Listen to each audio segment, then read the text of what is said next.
ഏതായാലും അല്ലാഹു സുബ്ഹാനഹു വ തആല ഹുജ്ജത്തുൽ ഇസ്ലാം വ ഹമീദുൽ വസാലി റളിയല്ലാഹു തആല ബഹുമാനപ്പെട്ടവർക്ക് എല്ലാ ലാഹിരിയായ ഇൽമും വിശാലമായ ഇൽമിന്റെ ഉടമസ്ഥരായിരുന്നു അവർ.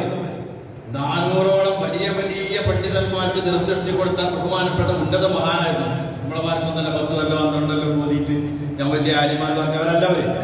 അത്രത്തോളം വലിയ ഉന്നത അവർക്ക് ഈ തൗഹീദിന്റെ വിഷയം, ഉന്നതമായ തൗഹീദിന്റെ വിഷയത്തിന്റെ ഖൽബിലേക്ക് ഇറങ്ങാൻ ഒരു പറച്ചിലല്ലോ.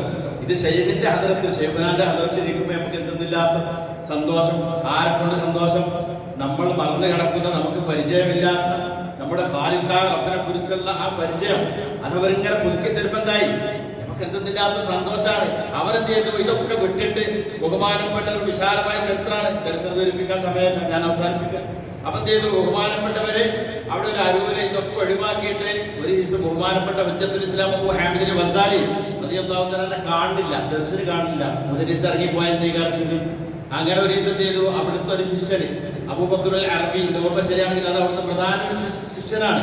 അവർ കണ്ടു, എന്തേ ഇപ്പത്, നിങ്ങൾക്ക് ആ ദർസ് നടത്തലല്ലേ ഇതിലാണ് വലുത്. അപ്പൊ അവൻ പറഞ്ഞ